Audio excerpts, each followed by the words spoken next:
You know, I've been thinking about something that most people never really talk about. It's simple, yet it's everywhere in our lives. It's something we do almost every single day, sometimes without even thinking about it. We hug people, a friend, a family member, someone we care about. But here's what I want to ask you today. Have you ever really thought about what happens in those few seconds when two people come together and hold each other? Really thought about it? Most of us go through life treating a hug like it's just another greeting. You know, like when you see someone and you give them a quick embrace because that's what's expected. You pull them close for just a moment, maybe pat their back a few times, and then you let go. It's polite. It's normal. It's what we've been taught to do. But I'm here to tell you something that might change the way you think about this completely. There's so much more happening in that moment than you probably realize. Think about the men you know in your life. Most of them approach a hug the same way they approach a handshake. It's a gesture. It's something you do to show friendliness and respect. You make contact, you hold it for a few seconds, and then you separate. It's efficient. It's safe. It doesn't really ask anything of you emotionally. But what if I told you that inside every single hug, there's actually a hidden opportunity? What if every time you hug someone, you have the chance to create something much deeper than just a polite social interaction? I want to be clear about something before I go further. This isn't about manipulation. This isn't about tricks or games or trying to deceive anyone. What I'm talking about is something much more genuine than that. It's about learning to communicate through touch in a way that's honest and authentic. It's about understanding that our bodies have their own language. And when you learn to speak that language, well, you can create real moments of connection that people will remember. Let me explain what I mean. When you hug someone, her body is actually receiving information from you. She might not consciously realize it, but her nervous system is paying attention to every detail. It's noticing how much pressure you're using when you hold her. It's registering where your hands are positioned. It's feeling the warmth of your body and the steadiness of your presence. Her body is interpreting all of these signals. And from those signals, it's creating feelings. And those feelings matter. They matter a lot. This is what I mean when I say that touch is a language. Just like words, the way you touch someone communicates something. And just like any language, some people speak it better than others. Some people know how to say the right things in a way that makes you feel understood and valued. Well, the same is true with physical touch. There are ways to hold someone that speak volumes. There are ways to make contact that say, I am present with you, and I value this moment, and you are safe with me. And when you learn these ways, when you actually practice them and make them part of who you are, something shifts. People respond to it. They feel it. And it changes how they think about you. So what I want to do right now is share with you what I've learned about this. I want to walk you through the key elements that transform an ordinary hug into something that actually means something. These aren't complicated techniques. They're not difficult to understand or hard to practice. They're just principles. They're just ways of thinking about connection that you can start using immediately. And the beautiful thing is, once you understand them, they start to feel natural. They become part of how you interact with people. Let me start with the first principle, and this is something I call the anchoring palm. Now, I know that might sound like some fancy term, but it's really just about where you put your hand when you hug someone. Think about how most people hug. Usually they go for the upper back, or maybe they put their hand somewhere around the shoulder area. Some people even just give a light pat on the back, and there's nothing wrong with that if you're greeting a colleague or a friend casually. But if you want to create a hug that actually communicates something deeper, something that shows you understand the importance of this moment, then you need to think about hand placement differently. Here's what I've discovered. When you place your palm firmly on her lower back, just above where her tailbone is, something happens. It's not obvious, but it's real. This spot on the body, it has a special significance. When your hand rests there with calm and quiet assurance, when it presses gently but with confidence, it creates a feeling of stability. It's not aggressive or inappropriate. It's just a placement that grounds her. It tells her something without any words being spoken. It says that you are strong. It communicates that you are present. It suggests that you are someone who can be relied on, someone who can take care of things, someone who is truly there for her in that moment. The reason this works is because our bodies have these places that respond to touch in specific ways. Her nervous system recognizes this particular kind of contact and interprets it as safety. It's like you're creating an anchor point. You're holding her steady. And when she feels that, when her body registers that kind of confident, calm contact, her mind starts to relax. All those background worries that are usually running through her head, all those little concerns and questions, they fade into the background. Because in that moment, your touch is communicating that everything is okay. You're here. You've got this. Now let me talk about the second principle, and I call this unwavering containment. This is where what's happening inside you becomes visible in how you hold someone. Let me explain what I mean. When you hug someone without confidence, when you're hesitant or uncertain, when you only half commit to the embrace, she feels that. She might not consciously notice it, but her nervous system absolutely registers it. A loose, uncertain hug communicates doubt. It communicates hesitation. It's almost like you're asking permission. It's like you're saying, is this okay? Am I allowed to be here? And that kind of energy doesn't create safety. It doesn't create the feeling of being truly held. Instead, imagine creating something different. Imagine a hug that is solid. Imagine your arms becoming a confident space that wraps around her. Not in a way that's crushing or overwhelming or aggressive, but in a way that's absolutely steady. In a way that says, I am here and I am not going anywhere.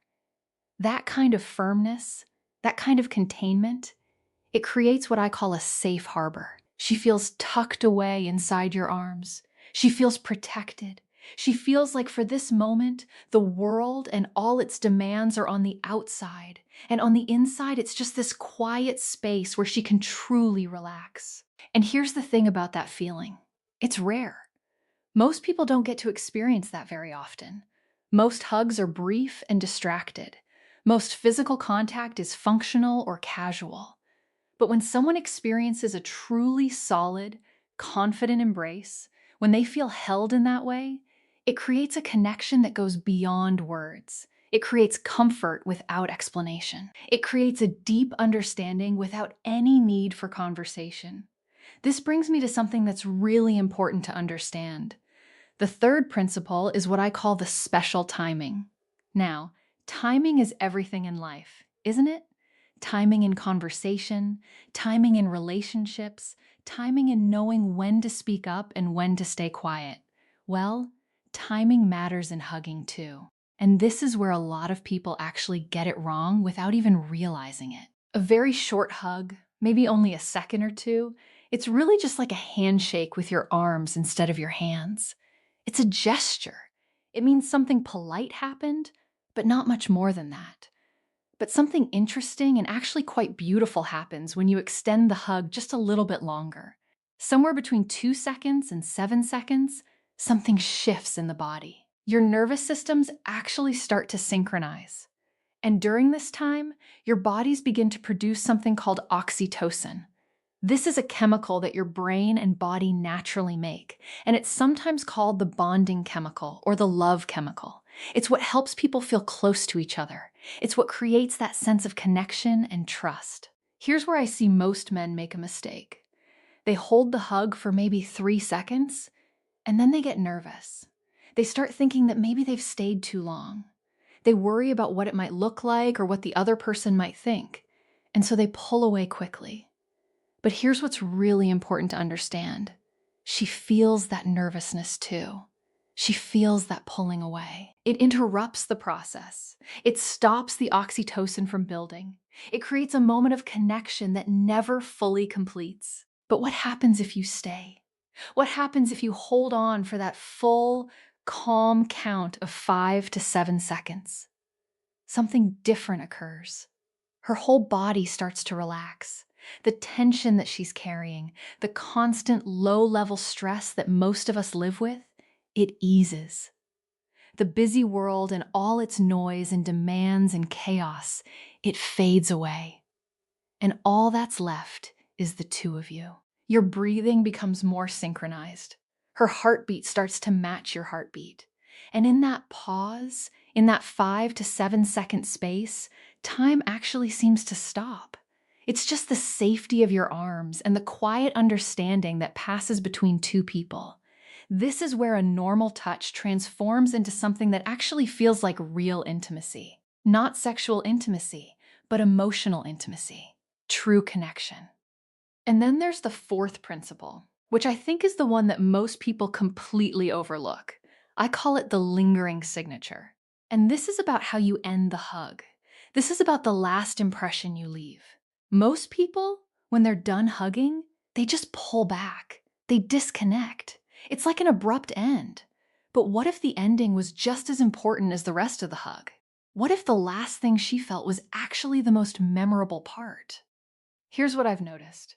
When you're pulling back from the embrace, don't just let go completely. Instead, let something linger.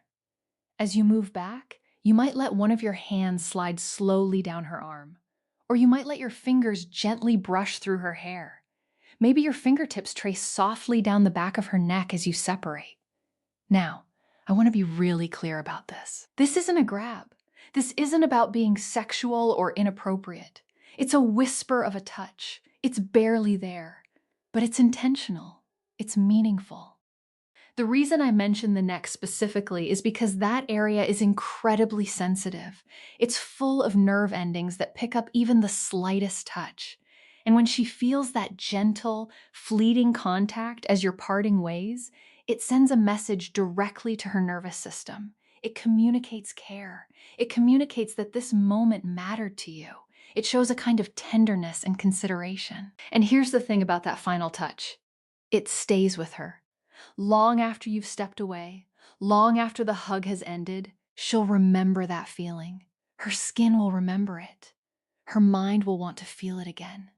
So let me put this all together for you and explain why this actually matters. The difference between someone who is just another person in her life and someone who stands out, someone who feels special and different, it's not usually found in grand gestures. It's not about fancy words or big romantic speeches. You know what creates real attraction and real connection? It's the tiny details. It's the small moments where someone shows that they really see you and understand you. It's the way someone makes you feel when they're with you. It's those little things that add up over time and create a feeling that this person is different. This person gets it. This person is actually present. And here's the thing about these principles we've been talking about. They're not complicated. They don't require any special skills or talents. They just require intention. They require you to actually think about what you're doing and why you're doing it. They require you to approach a simple gesture like a hug with the understanding that it's actually an opportunity. It's a chance to communicate something real. It's a chance to create a memory. When you put your hand on her lower back with calm assurance, when you wrap your arms around her with solid confidence, when you hold on for those few extra seconds that matter, when you let your fingers whisper across her skin as you pull away, you're not being manipulative. You're being thoughtful. You're showing her that you respect her. You're demonstrating that you understand how to make someone feel valued and safe and truly seen. And that kind of presence, that kind of awareness, that kind of genuine care about making moments matter, it changes everything. It changes how she thinks about you. It changes what you mean to her. It creates a foundation for real connection. So I'm inviting you to try this. The next time you find yourself in a moment where a hug feels right, I want you to remember these principles. I want you to be intentional. I want you to bring your full self to that embrace. Do it with respect. Do it with confidence. Do it because you genuinely want to connect with this person. And pay attention to what happens. Notice how she responds. Notice how different the moment feels when you're actually present in it. and then maybe come back and think about how this changed things for you, because I believe it will.